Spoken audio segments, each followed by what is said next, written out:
നമസ്കാരം, ഞാൻ രജനി അഭിലാഷ്. പറഞ്ഞു തോറ്റു. എംപിയും ബന്ധപ്പെട്ട MLAയ്ക്കും കത്ത് കൊടുത്തിട്ടുണ്ട്. എന്നിട്ടും പ്രത്യേകിച്ച് ഗുണമൊന്നുമില്ല. മഴക്കാലം കൂടി എത്തിയതോടെ സ്വകാര്യ ബസ്സുകളെ ആശ്രയിക്കുന്ന സാധാരണക്കാരുടെ ക്ഷമയുടെ നെല്ലിപ്പലക കണ്ടിരിക്കുകയാണ്. ഇനി ഈ കുഴികൾക്ക് പരിഹാരം കാണാൻ കേന്ദ്രമന്ത്രി സുരേഷ് ഗോപിയെ കൊണ്ടേ ആകും. ഒടുവിൽ ഗതികെട്ട ജനം സുരേഷ് ഗോപിയെ സമീപിച്ചിരിക്കുകയാണ്. അതെ, കാലടിയിലെ റോഡിലെ കുഴികൾക്ക് പരിഹാരം കണ്ടെത്താൻ എന്നാണ് നാട്ടുകാരുടെ ആവശ്യം.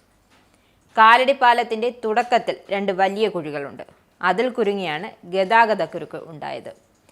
ഗതാഗതക്കുരുക്കിൽ പെട്ടതോടെ സുരേഷ് ഗോപി പാലത്തിലിറങ്ങി പരിശോധന നടത്തി. പൊതുമരാമത്ത് വകുപ്പിലെ മുതിർന്ന ഉദ്യോഗസ്ഥരെ വിളിച്ച് സുരേഷ് ഗോപി പരാതി അറിയിക്കുകയും ചെയ്തു. വ്യാഴാഴ്ച ഉച്ചയ്ക്ക് 12 മണിയോടെയാണ് കേന്ദ്രമന്ത്രി ഈ വഴി എത്തിയത്. കോട്ടയത്തു നിന്നും തൃശ്ശൂരിലേക്കുള്ള യാത്രയിലായിരുന്നു അദ്ദേഹം. കനത്ത മഴയുണ്ടായിരുന്ന സമയമായതിനാൽ വലിയ ഗതാഗതക്കുരുക്കാണ് പാലത്തിൽ അനുഭവപ്പെട്ടിരുന്നത്. ഇതോടെയാണ് സുരേഷ് ഗോപി വാഹനത്തിൽ നിന്നും ഇറങ്ങി പാലം പരിശോധിക്കാൻ ഇറങ്ങിയത്. MC റോഡിലെ ഏറ്റവും തിരക്കേറിയ പാലമാണ് കാലടി പാലം. നെടുമ്പാശ്ശേരി വിമാനത്താവളത്തേക്ക് ഉൾപ്പെടെ പ്രതിദിനം ആയിരക്കണക്കിന് വാഹനങ്ങൾ സഞ്ചരിക്കുന്ന പാതയാണിത്.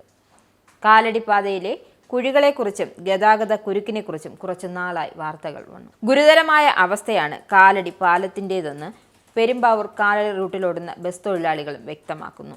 20 മിനിറ്റ് വേണ്ട ഒരു യാത്ര 1 മണിക്കൂറോളം എടുത്താണ് പൂർത്തിയാക്കേണ്ടി വരുന്നത്. ഈ റൂട്ടിലോടുന്ന ബസ്സുകളെ കാര്യമായി ബാധിച്ചിട്ടുണ്ട് എന്നും പരാതിയുണ്ട്. പാലത്തിന് വീതി കുറവാണെന്നും സമാന്തരമായ പാലത്തിന്റെ പണി നടന്നു വരുന്നതേ ഉള്ളൂ. എന്തായാലും കേന്ദ്രത്തിന്റെ പദ്ധതിയെടുത്ത് സ്വന്തം പദ്ധതിയാക്കി കട്ടുമുടിക്കുന്ന റിയാസിക്ക ഇതൊക്കെ കാണുന്നുണ്ടോ ആവോ? സ്മാർട്ട് റോഡുകളുടെ ക്രെഡിറ്റ് എടുക്കാൻ മത്സരിക്കുന്ന ഭരണകൂടം എന്തേ റോഡിന്റെ ശോചനീയാവസ്ഥകളുടെ പഴി ഏറ്റെടുക്കാൻ തയ്യാറാകാത്തത്? വെറും റീലെടുക്കുകയല്ല, റോഡുകളുടെ ദുരവസ്ഥ കൂടി പരിഗണിച്ച് അത് പരിഹരിക്കുക കൂടിയാണ് വേണ്ടത്. റോഡുകളുടെ പ്രശ്നം വരുമ്പോൾ അതൊക്കെ കരാർ കമ്പനിയുടെ തലയിൽ വെച്ചിട്ട് നൈസായിട്ട് കൈകഴുകുന്ന സമീപനമാണ് സർക്കാരിൻ്റേത്. ദേശീയപാത നിർമ്മാണത്തിൽ വ്യാപക അഴിമതിയാണ് നടക്കുന്നത്. കേരളത്തിൻ്റെ സാഹചര്യങ്ങൾക്ക് അനുയോജ്യമായിട്ടുള്ള നിർമ്മാണമല്ല നടന്നിരിക്കുന്നത്. ഡിസൈൻ തീരുമാനിക്കുന്നതും കരാറുകാരാണ്. കരാർ, ഡിസൈൻ എന്നിവ പരിശോധിക്കാൻ CAGക്ക് പബ്ലിക് അക്കൗണ്ട്സ് കമ്മിറ്റിയും നിർദ്ദേശിച്ചിട്ടുണ്ട്. എന്തായാലും പൊളിഞ്ഞു വീഴുന്ന റോഡുകൾക്ക് 3 ആഴ്ചയ്ക്കകം റിപ്പോർട്ട് സമർപ്പിക്കണം. ഫിൽറ്റർ ഇട്ട് റീലെടുക്കാൻ ഏത് റിയാസിനുമാകും. പക്ഷേ പ്രശ്നം പരിഹരിക്കാൻ സുരേഷ് ഗോപിക്ക് ആകും.